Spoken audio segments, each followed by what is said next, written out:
On behalf of the American Academy of Neurology and in collaboration with Neurology Today, it gives me great pleasure to introduce my colleague and old friend, Dr. Jaffar Khan. He's a professor of neurology and vice chair of education in the Department of Neurology and assistant dean for medical education at the Emory School of Medicine in Atlanta, Georgia. He also serves as chair of the GES, or the Graduate Education Subcommittee of the American Academy of Neurology, and we've worked together a lot in these regards with the Education Committee. Jaffar, thanks for joining me today. Well, thank you for having me here. I'm excited to talk. Yeah, so it's been a tough, rough couple of months for all of us, really the last month or so. But I think, when I look back on things, I think the impact, obviously on the patients is definitely the biggest impact. But in terms of the healthcare system, the impact on graduate medical education, our residents, fellows, trainees, is striking. When people come to the emergency room, obviously, kudos, much respect, absolutely, for nurses, respiratory therapists, and we say doctors as a whole, and I totally agree with all of those. But, I feel bad for our residents because, they're on the front lines. They're oftentimes been called to do things they weren't exactly expecting to do with this crisis and the pandemic. So I want to talk to you today about kind of the gestalt about how has COVID-19 affected graduate medical education in the field of neurology? That's a great question. So I will tell you that the start of this is that this was a brand new disease, unknown. We didn't know what it was. We didn't know how it would behave. We didn't know its transmission. We didn't know its acuity. We really didn't know mortality data. And that's a very, very scary proposition to be in when you're a resident and or a fellow and you're on the front line of patient care. When this first hit, there were very ambiguous recommendations for how we should proceed. And it was really a dynamic time, changes from hour to hour, day to day, week to week. And so recommendations that came out one day typically weren't the same the following week. Hospital systems. So in my environment, we're in a multi-hospital system setting. Hospital systems are autonomous and they have different rules, they have different regulations, and they have different recommendations. So we were faced with hospitals that weren't consistent from site to site in regards to their recommendations. All of a sudden, daycare is closed, schools closed, so children are now at home, right? Elderly folks may be living with the residents and the fellows, and there was a concern there as well. There was clearly this social news frenzy that came out. We were learning things all the time, sometimes correct things, sometimes incorrect things, and a lot of times just the unknown that people were commenting on. We knew that there was a supply chain problem. PPE was an issue. Respirators were an issue, ventilators, and we didn't know how we were going to take care of these patients. And then on top of that, redeployment anxiety, as you've already mentioned. Am I going to be moved to an area of medicine or an area in the hospital that may be not on par with my own skill set? How is that going to work? Am I going to be asked? Am I going to be volunteering? Am I going to be forced? I think one of the biggest challenges we had was communication. And really making sure that our residents were informed, and it had to be informed in a very dynamic process. In the past, we were very concerned about over-communicating, so we tried to keep communications to a minimum and to be exact in what they needed to know.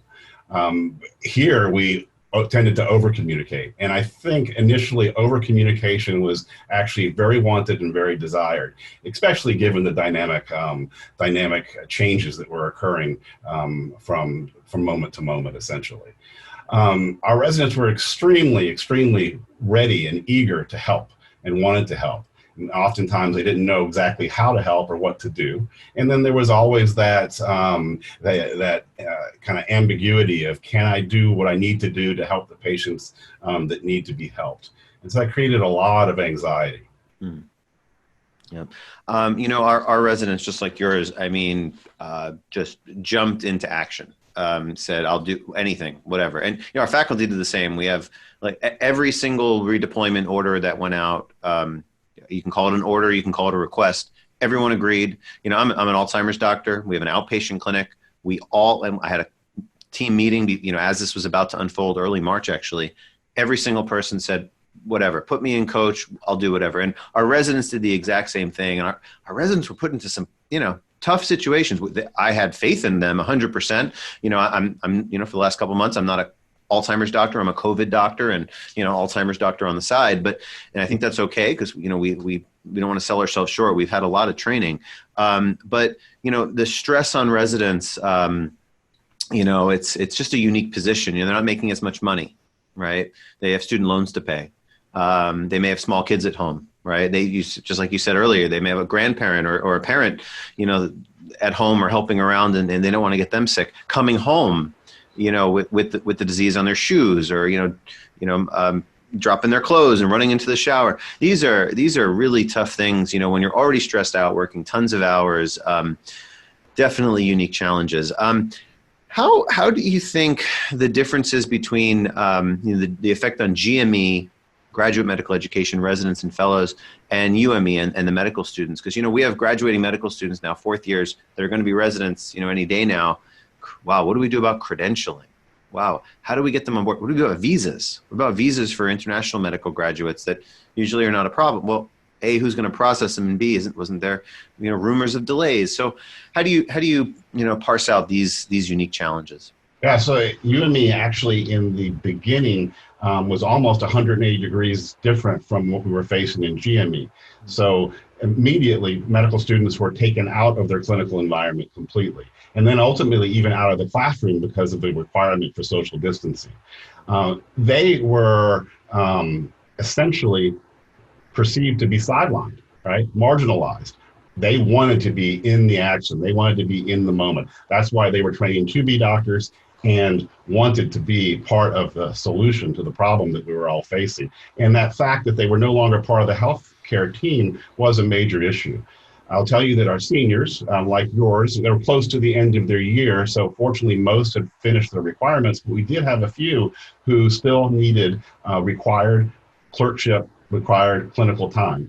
We were able to convert that, fortunately, to a virtual experience through the hospitals. Our healthcare partners were very proactive about getting them complete. At this time of the year, we have a capstone course, which runs up until graduation. And it is a course intended to be classroom-based, small group-based. That had to be converted to a virtual format as well. And we did it, and it seems to be working well. Our clerks, the traditional third year students, based on our curriculum, had just started their clerkships. They were on clerkships for about 1 week before they were pulled. And so immediately they're off their clinical activities, and we had to think about creative ways of creating elective time, non-clinical, so to speak, electives, or virtual clinical electives. And our clerkship directors have been very, very proactive and innovative in coming up with electives, as well as our faculty. Our first years, so those are classroom-based, not as hard to convert to a virtual format, but what about gross anatomy? We still dissect. So that was a problem as well. I had to think about solutions to maintaining the timeline of their training and getting them what they needed as they went through the curriculum. The main reason for getting them off of the clinical experience was their own safety, as well as what we had was a lack of PPE at the time. And so we had to really kind of boil our healthcare workforce down to the essential components that were needed to take care of patients without consuming what were precious resources at the time. Yeah. Let's talk about the impact on education specifically for our residents and even fellows. In our program, I think the ACGME made a statement about this too, and they've come out with several statements, but, we're kind of like in the mode of essential work. We've always had as a program director, as administrators, deans, whatever, we always say, nope, work balance, service balance, there's no scut work. Okay, a little scut work, but not too much. But really, this has to be a balance with service to education, right? There has to be a balance. We have to maintain the protections within education. And in this case, that was flipped on its head, which is unbelievable. He said, nope, education sidelined. 100%, we need to get the work done, save the patients. This is a pandemic. This is an emergency. And interestingly, we've cut back on our clinics and we've cut back on all sorts of stuff as we have throughout healthcare. But I guess what I'm realizing is the downstream effect may not be terrible. You know, we've been doing morning reports 7 days a week, noon conferences. We've been doing a lot of virtual learning, and it's not it's not perfect by any means. But do you think that educational, I don't know, value has been compromised? Do you think there will be a major effect, or do you think maybe there's going to be some good that comes out of the educational innovations and creativity that we've had to do in the last month? Well, that's a really great question. You know, I think the key word here is flexibility. And how do you maintain requirements, but then also become flexible to the environment that we're in? And I think our organizations, our licensing, accrediting, certification, licensing, all have been extremely flexible. The idea is to bend the requirement, but still maintain education, not sacrificing education. And so when I think about what the residents are doing, when I think about what our students are doing, they're just learning the new ways, and they're learning to take care of the needs of the patient first, at the not at the sacrifice of their own personal education, but in a new environment that forces them to be flexible, to still learn, to still know how to take care of patients, but not necessarily with the intent of their original training path. So I do think there's going to be a very, very large amount of new beneficial outcomes from this. One is what we're doing right now. I couldn't have Zoomed or done any other form of teleconference prior to 2 to 3 weeks ago. And so now we have residents and medical students engaged in telehealth. Yeah. Telehealth has been something that is, you know, it's been fraught with limitations, barriers, et cetera, at least in my world. And now, within 2 weeks, those barriers have been broken. And I think this is going to stay with us. And so now we're going to have a new model for taking care of patients to integrate with that in-person visit, with that in-person evaluation, even in the inpatient center. So I do think there are going to be great outcomes that would not have been achieved otherwise. Yeah.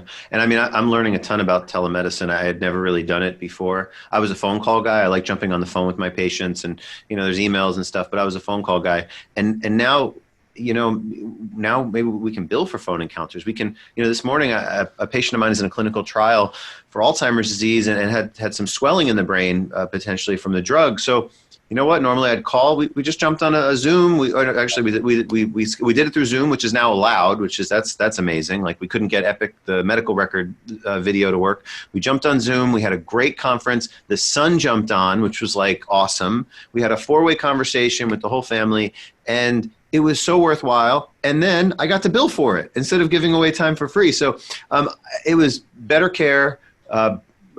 Appropriate billing, because, like, you know, usually we just throw this kind of money out. So I do hope that this is going to be, you know, I hope we have telemedicine courses for residents. The American Academy of Neurology has put on all these great educational videos and webinars on telemedicine, you know, how to do a telemedicine exam, neurologic exam. Good luck. Now I understand better. I don't know how to do an EMG, though. How are we going to, any suggestions? Well, it's all by ear and sight, right? Right. So there is a feel of the needle, though, so that's a problem. So when you are the EMGer, there's a feel of your needle that could be a problem, but it's possible. I can see it happening. Interesting.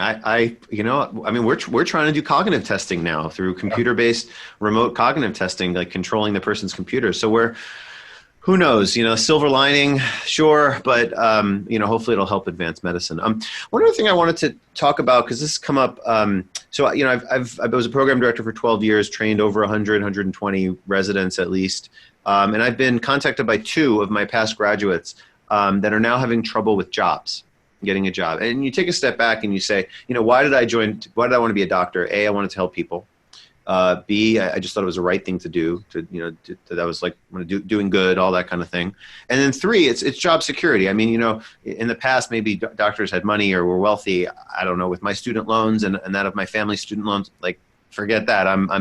My net worth is like very close to zero right now, unfortunately, or better or for worse. But like, job security is something that you'd think with medicine, just especially during a pandemic, makes sense. I have I have one current fellow. And one finished her second-year fellowship last year and now is trying to get a job. The first-year fellow is now, the job offer was pulled and said, you can stay on as a second-year fellow, but we can't hire you as a faculty member. We have a hiring freeze. And the second-year fellow who had a job offer at a different place everything's delayed, and she's going to be jobless now for a few months. Wow. That's, and I don't know that any of that's getting better. And gosh, if it gets worse, I mean, you spend all this time and money between med school and residency and fellowship and college and everything, and you're finally ready to like have a real job, and then the rug gets pulled out. And I know this is bad for everybody. We have 25 million people in America that are jobless. I don't know if it's 15%, 20% unemployment, whatever it gets to. So I'm not complaining. I mean, we have roofs over our heads, all that kind of thing, but we also have higher expenses. My student loan payments are significant. My family, significant. How do you reconcile this? What advice do you have? And do you have any gestalt about, when this will go away and doctors will be able to get jobs again? Well, I've thought about it from my personal standpoint as well. I'm very fortunate to be in a large organization that is standing by their employees at all levels. Hopefully no fires and no salary reductions. Private practices are not like that. And in fact, smaller private practices are already going out of business because they cannot maintain themselves. So I do anticipate a problem. My advice is stay the course. This is going to get better. And there'll be slow improvements, but improvements. And so opportunities will be there. The other category of trainee that I'm concerned about are those that are on visas. In order to stay in this country, and our workforce is 25 to 30% international medical graduates who come to very, very resource poor areas of our population to care for them. And without a job, their visa doesn't hold anymore. And so there is a threat that many people that come here to serve in healthcare and take care of U.S. citizens are going to be at risk. So it's a big problem, and there's a lot of unknowns. The unknown, we see it at all levels. So the medical students who need to get out to do visiting rotations in other areas, to see specialties that they may want to go into, to showcase themselves at institutions where they want to go, is going to be limited. Our incoming residents, interns, our incoming fellows, we don't know if they're going to show. They could have visa problems. They could just have issues trying to get from one state to another state and get settled. And so there's a lot of unknowns about the transition. And I think we have to support each other and stay the course. It will get better. Yeah, I totally agree. It's going to be rocky, and second wave, this and this, that, and there's all sorts of worrisome things. But I think overall, what I've tried to encourage, or what I've told both of these prior graduates, is that sure, okay, you will be out of a job for 2 months. One woman said, well, when you're applying for a medical license, you have to say if you've been out of work, if you haven't done practice for 30 days, you need to then sign an extra form. And I said, well, I mean, if COVID's not a good excuse, then I don't know what excuse, right, what other excuse you have. But these are really stressful things for upcoming graduates for sure. Right. And I'll tell you, I think the flexibility is going to come into play as well for licensing. As you said, the COVID era, the COVID-19 era will not be forgotten. And I think those gaps in employment and gaps in training will be looked at in a positive way as opposed to a negative way. Right. Yeah. I agree. Yeah. In all of this, we talk about wellness and graduate education a lot. We talk about burnout a lot. And this isn't just in, medicine, meaning doctors. This is across the entire healthcare profession. I mean, whether you're a nurse or respiratory therapist, all the jobs, all the different jobs I can just name over and over and over. Burnout's a significant issue, and wellness is a significant issue. But what I've heard from talking to several residents, maybe one or two current residents, and even some recent grads, is that it's kind of reminding people why we got into medicine in the first place. Residency is tough. I had PTRD, post-traumatic residency disorder. It took me I love my residency training. No, not throwing shade at my amazing times 1,000 mentors and program director and all that kind of stuff. But it beats you up a little bit, and it was tiring, and it was a long road, and I took a while to get over it. This is kind of showing people, wow, you know what? I'm volunteering. I'm going to help whatever. I'll do a fever clinic. I'll do whatever. I'll work in the medical ICU if I've spent 3 months in the neuro ICU, whatever. I think it's reminding people, I hope, that this is why we got into medicine. Do you think that the after effects on wellness may go the other way? Do you think things are going to be harder? Do you think the stressors are going to continue? Or do you think this could somehow lead to a little bit of good? This could. So I'm more on the good side. So this is pretty stressful. It's stressful to all. It's stressful in the now, and then it's also stressful in the what's to come. What's to come of COVID in our society, in the world, and also what's to come of me and my career, my path. So that's extremely stressful. And I think when we get out of that stress, there's going to be a little bit of letdown. And yeah, I think the positive will be seen because now I am working. Now I am in a job. Now my career has started out. So I think there could be a more positive reaction to the other side of this hill. Yeah. This affects everybody. This affects residents for sure. This affects students. This affects everybody. It also affects us, faculty, whether you're junior, mid-career, or senior. Maybe senior faculty have a little more protection, more insulation, depending on the medical center. But it affects everybody. And it's a new normal for everybody, for sure. Yeah, agreed. Yeah. Well, Jaffar, thanks so much. I really look forward to the days when we're after a long 3-day education committee meeting and where were we? Orlando with those pina coladas. There you go. Yeah, and your dogs. Oh, and the dog. Oh, yeah. I always bring the dogs, of course. Dogs always come. Got to walk the dogs, grab a pina colada. You had 2 pina coladas. I only had 1. Oh, of course. I'm a lightweight. But thanks so much for joining me. Really appreciate it. And if anyone watching wants us to cover a topic of interest, you can just shoot us an email at elearning@aan.com. Jaffar, thanks so much. And thank you for the opportunity, Richard. Stay safe. Bye-bye.